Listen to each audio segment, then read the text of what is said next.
BBC আন্তর্জাতিক সংবাদে আপনাদের সবাইকে স্বাগতম। এই মুহূর্তে আমাদের হাতে এসে পৌঁছানো ইরান, যুক্তরাষ্ট্র এবং ইসরায়েলের সকল ধরনের যুদ্ধের নতুন আপডেট আপনাদেরকে জানিয়ে দিব। শুরুতেই থাকবে সংবাদ শিরোনাম, এরপর বিস্তারিত।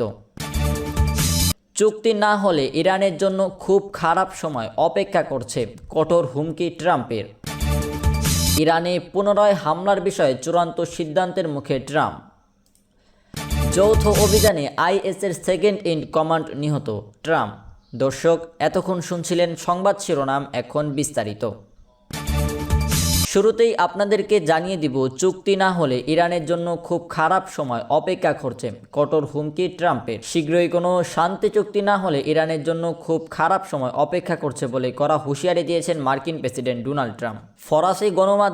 ফরাসি গণমাধ্যম বিএফএমটিভিকে দেওয়া সাক্ষাৎকারে তিনি একথা বলেন। ট্রাম্প বলেন, ইরানিদের জন্য একটি চুক্তিতে পৌঁছানোই সবচেয়ে ভালো হবে। তারা যদি তা না করে তবে তাদের খুব খারাপ সময় পার করতে হবে। চুক্তিতে পৌঁছানোর ক্ষেত্রে ওয়াশিংটনের পাশাপাশি ইরানের নিজস্ব স্বার্থ রয়েছে। এদিকে ট্রাম্প প্রশাসনের কাছ থেকে নতুন করে আলোচনার বার্তা পাওয়ার কথা নিশ্চিত করলেও ওয়াশিংটনের উদ্দেশ্যে নিয়ে গভীর আত্মবিশ্বাস প্রকাশ করেছে তেহরান। দুদেশের মধ্যে এমন মনস্তাত্ত্বিক লড়াইয়ের মাঝে অচলাবস্থা ভাঙতে ট্রাম্প ফের বড় ধরনের সামরিক অভিযানের সিদ্ধান্ত নিতে পারেন বলে আশঙ্কা করছে মার্কিন সংবাদ মাধ্যমগুলো, যার প্রস্তুতি ইতিমধ্যেই নিয়ে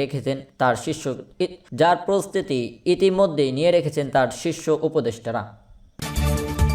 এরপরে আপনাদেরকে জানিয়ে দিব, ইরানে পুনরায় হামলার বিষয়ে চূড়ান্ত সিদ্ধান্তের মুখে ট্রাম্প। চীন সফর শেষে ওয়াশিংটনে ফিরে মার্কিন প্রেসিডেন্ট ডোনাল্ড ট্রাম্প ইরানের বিরুদ্ধে সামরিক অভিযান পুনরায় শুরুর বিষয়ে তীব্র চাপের মুখে পড়েছেন। কূটনীতিতে কোনো বড় ধরনের সাফল্য না আসায় মার্কিন প্রতিরক্ষা দপ্তর পেন্টাগনের শীর্ষ উপদেষ্টা তেহরানের বিরুদ্ধে নতুন করে সামরিক হামলা চালানোর বিভিন্ন পরিকল্পনা বিকল্প প্রস্তাব তৈরি করেছে। তবে এ বিষয়ে এখনো চূড়ান্ত কোনো সিদ্ধান্ত নেননি প্রেসিডেন্ট ট্রাম্প এবং পুরো পরিস্থিতি এখন তার চূড়ান্ত অনুমোদনের অপেক্ষায় রয়েছে।